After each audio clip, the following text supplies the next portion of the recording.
নানা মেনশন লাগাও, মানুষ চিনার জন্য কেরায় না লাগে রে। তেমন কিছুই না গাইস, শশাপার দিন শেষ আমাদের আফরিন আপার বাংলাদেশ 1 মিনিট 24 সেকেন্ড আমাদের পুরো বাংলাদেশ কাঁপিয়ে দিয়েছে এবং বিশ্বের অল বৃষ্টিতে সোশ্যাল মিডিয়াতে নতুন করে নাম লেখাচ্ছে। তিনি হয়তো এখন কান্না করতেছে। পুনরায় আপনারা পুরো ভিডিওটা দেখলে আপনারা বুঝতে পারবেন আসলে এই ভিডিওটাতে কি কি ঘটেছে। এটা এই এর যুগ ভাই, রিয়েল ফেক যাচাই না কইরা 1 মিনিট 24 সেকেন্ড 1 মিনিট 24 সেকেন্ড বলে চিল্লান ওটা আমার মনে হয় আপনাদের প্রয়োজন নেই। অতীতের কিছু ভুলের জন্য একটা মেয়ের ইজ্জত নিয়ে খেলেন না। গাইস এইবার আসেন আসল ঘটনায়। এআই দিয়ে আপনি অন্যের ফেসকে কপি করতে পারবেন, এআই দিয়ে আপনি অন্যের সবকিছু কপি করতে পারবেন, কিন্তু এইসব ভিডিও এআই দিয়ে কপি করা একদমই অসম্ভব, কারণ এআই এইসবকে প্রশ্রয় দেয় না।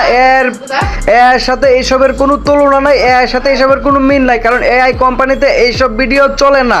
তো আপনারা যারা বুঝেন, বুঝলে বুঝপাতা, না বুঝলে তেজপাতা, যদি আপনারা বুঝে থাকেন তাহলে আপনারা ভাববেন যে এটা রিয়েল।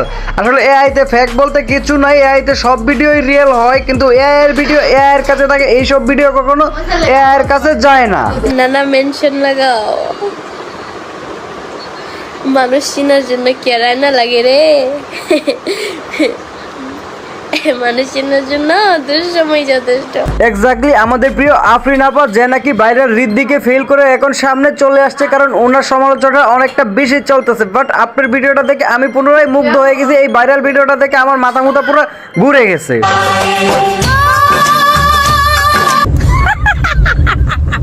গাইস এইবার আসেন আসল ঘটনায়, কারণ হুদাহুদি একটা ভিডিও নিয়ে একজন মানুষকে আজাইরা দোষারোপ করা এটা কিন্তু আসলে ঠিক নেই, এটা অমানুষের কাতারে পড়ে। কারণ আপনারা নিজে এই ভিডিওটা দেখেন না, এখনো এগুলো আমাদের কাছে আসে নাই, তো আমরা কিভাবে বলতে পারি এটা সত্য না বিনতে, রিয়েল না ফেক?